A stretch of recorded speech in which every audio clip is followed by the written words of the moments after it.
Hello everyone, I'm going to harvest my FCC token using OKX wallet.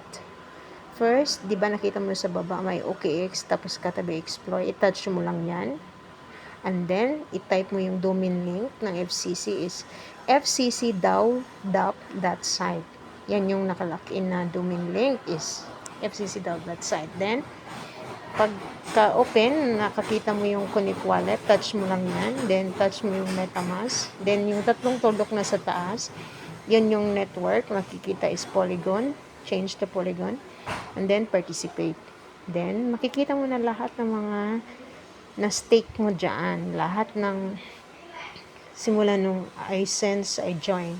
Ayan, lahat-lahat, nakikita mo yon. Mostly kasi ako mag-harvest kapag mostly weekly ako nag-harvest. Like for example, itong man-stick ko this coming to week, is 124. Then make sure yung network fee, i-ano mo lang sa slow kasi nga, para makasave. Ayun, harvest successfully na siya. Then next naman, i-harvest natin yung kasunod nito is, how much? Is 126 something. I-harvest mo lang. Then network fee, i-change mo to slow para makatipid sa gas fee. Ayan. Then use your password and then harvest successfully. Then next, lahat na to, lahat ko na hina-harvest ko na lahat. Dali lang mag-harvest coaches, guys. Dali lang talaga. Basta alam mo lang yung password mo after mo i-transact, di ba? Para magiging successfully harvested. Ganun lang kasimple mag-harvest. I hope may natutunan kayo on how to harvest your FCC token. Ganyan lang. Then, always check the network fee.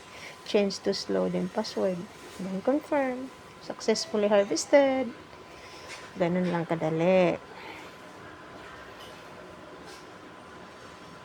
Kasi, itong hinahin na harvest ko, i-stick ko rin to siya later on. So, ganun lang. I hope marami kayong natutunan sa akin. Yeah, always ganun lang. I-click mo lang yung harvest. Bawat laman na may 100 something, hina-harvest ko talaga. Kasi para mapalago.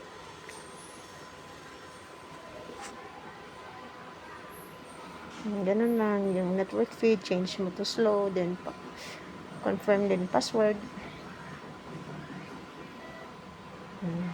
Dali lang, coaches. Ayan, ito para yun sa mga hindi pa gaano marunong mag-harvest. I-touch ang harvest, then i-check yung network fee, choose slow, then password, then confirm. Madali lang talaga. Walang mawawala kapag mag-try nyo. Subukan nyo rin mag-harvest sa sarili nyong wallet using OKX wallet. Ganun lang kasimple mag-harvest coaches.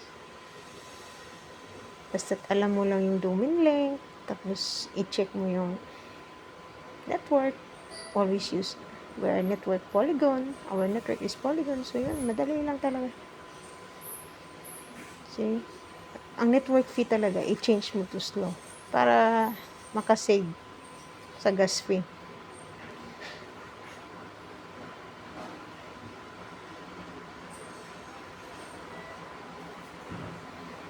Dali lang na-harvest talaga. Ayan. Touch lang talaga ang harvest, then confirm, ano mo yung network fee, then confirm. Diba? Napakadali. So, ganun kasimple, ganun lang kadali. Kaya, ano pang inaantayin nyo? Try nyo rin mag-invest dito sa crypto staking. Nagkukumpon ng pera. The money working for you. Diba? Lamang talaga kapag maraming itinanim. Ito, tinanim ko to last year. Hina-harvest ko na ng weekly. The rest, sinisell. Yung iba, ini-stake, pinapalago pa rin. Kasi, sayang naman.